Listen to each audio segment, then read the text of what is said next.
All right, guys, welcome to In the Arena podcast. We're live at the North Shore New Orleans Entrepreneur Week event, and we have one of our sponsors here, Whitney. We got the mortgage side, the banking side, and beyond that, we're buddies from BNI, and we spend a lot of time together. So I'm really thankful y'all sponsored and y'all are here today. Thanks for having us. It's been great. Learned a lot about AI, how to do self-coding, build your own CRM, stuff that I'm terrible at. So, I took some pictures, scanned some QR codes, and hell, I'm going to try building my own CRM here. Cool. I've learned a lot today, too. I think that what we like the most about this event, and I know that y'all agree and y'all are supporting business owners in the same way, is that there's a lot of tangible, practical things to take away as you go through these master classes, right? Like, how do you use AI? And to me, the best one was the public speaking, right? We all have to, we're comfortable doing it because we stand up in front of everybody every single week at BNI, but most people are just terrified of public speaking. And so a lot of these events that if you can get in front of people or listen to these people, it's all tangible, bite-sized things that you can go and apply, which takes your business to the next level. Yeah, that was a great segment earlier on in the day, and I got a little nervous when I saw the clock counting down 45 seconds. I'm like, had to take a deep breath, but listen to what they said and calm myself down, and we were good to go. Yeah, I didn't get to listen to y'all's speech. How did Bo do? Did he give a good elevator pitch? It was great. Yeah, I wasn't paying attention. I didn't know he got called up. I'm like, whoa, what happened here? Did you get to go up there? No, I didn't get to get my spiel at all. I gave him a shout out and sent them all back there. Good. It was the regular MC was missing in action. Yeah. It was my wife's husband's fault. Okay, yeah, well, I totally agree. That's usually what I blame on too. So let's talk about Whitney Bank. So y'all sponsor this event. It's a local event, and people see y'all's brand everywhere. Like Whitney Bank is a big North Shore, South Mississippi brand, right? Mortgage company and bank. So what do y'all believe, who have been at a couple of different places and now you're settled at Whitney, what has brought the biggest difference to y'all's business on being a part of Whitney Bank? I'll start with Bo. So like you said, it's a local bank, but it's still it's got enough small bank feel, enough big bank feel. We can do the things that big banks can do with a local brand. So it's not just a small bank nobody's heard of. So what we say is your mission. Your dream, our mission. So the idea of that is like, for a business owner, for example, right? The business owner's going to come to me and they're going to say, hey, this is what I want to do. How do we do that? And then our mission, our goal is to try to help them achieve that dream. How do we do that financially with the tools that we have? And that's really all we are. We're tools, right? Yeah. So what tools can we provide them? It's the same thing with you, with attorneys, with AI, the things we're talking about. What tools can we provide you to achieve that dream? And having that, like you said, it's a recognizable brand, but it's also a local brand. But with I don't want to say we're not a large bank, but we're large enough to be able to do a lot of good. I think that's a big thing. Yeah, I think it helps that you have very trustworthy employees who will be open and upfront with you about things and tell you, hey, we can do this, we can't do this. You may need to go to X, Y, and Z to do this, or refer out, for things we can and can't do. So having that trust and having to have a one-on-one conversation where it's real. It's not just a script going through the check boxes. It's actually advisement, saying putting personal twist to it, seeing what we see from other clients and helping advise our future clients. Yeah. I think it's also cool that you have both of you in two different departments and y'all can help the same person in many different ways, right? Like you're not stepping on each other's toes. Y'all have other people that are also supporting you guys, and y'all can build a symbiotic relationship with the same person where if somebody's trying to be a business owner, grow a business, but they also have goals and dreams for their own family and their own home and those things, y'all can work together. So how do y'all work together as a team at Whitney Bank within the same networks of people?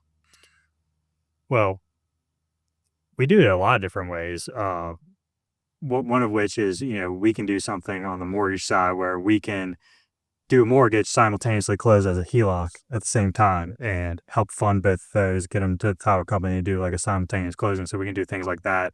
Bo helps out on the land loans. And, on the mortgage side, I see a lot of, it's like a personal financial statement. I see everybody's debts, assets, liabilities, income, and it gives me a good resource to be like, okay, hey, you're at another bank, another large bank that's not giving that personal touch. Can I connect you with a banker here that could be to help you out?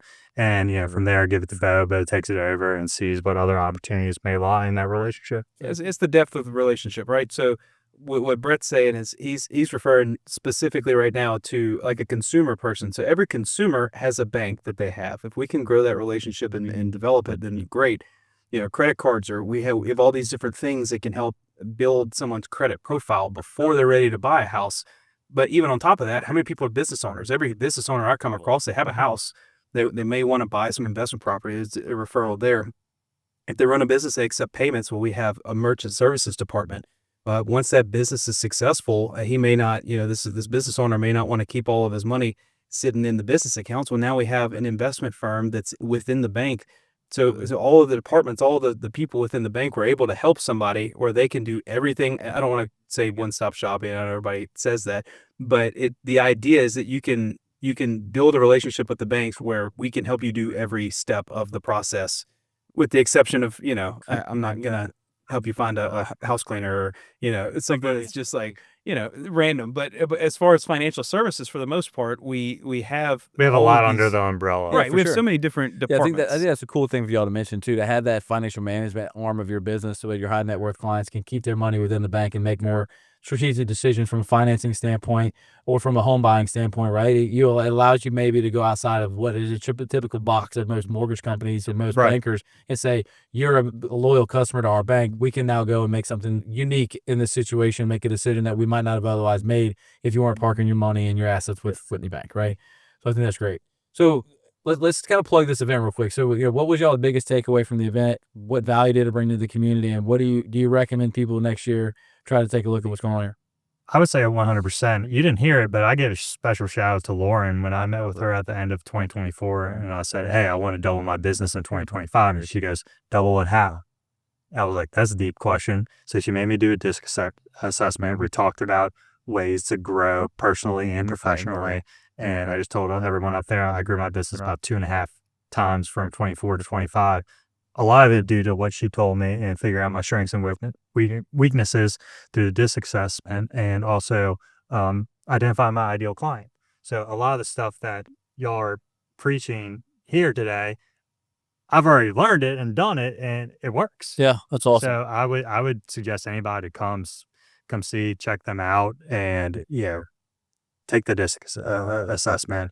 Meet with them one-on-one, because you can help build your business in multiple ways. Yeah, very cool. Yeah, so I mean, this is an event for startup businesses. So there's most people in the room don't know what they don't know. So when you have somebody like Lauren who's going to stand up there and give real advice for just being practical in your business, where I wasn't even thinking about, well, I don't, anyway, I'm not going to pull in specifics up, but having the practical advice to run the business is so big. And then, we're going to get up and we're going to talk with people about finances here in a second. And of course, there's always the legal thing with Jared and Arena. Yeah. So, Yeah, very good. And then all the AI stuff. AI is so fascinating yet overwhelming. You just had 2 people give us back-to-back presentations on how complex but simple it can be to help mitigate and ease the process. Yeah, for sure. And it's just, I think AI is fascinating. Every time we do these, we want to get at least 1 or 2 people to talk about AI, because it's just, there's so many practical tools that help you. And it's changing every day. It's changing every day. So I appreciate y'all coming and supporting our event, guys. And I hope people will call you guys about business loans and home loans. Yep, absolutely. All right, Thanks guys. for having my us. guy.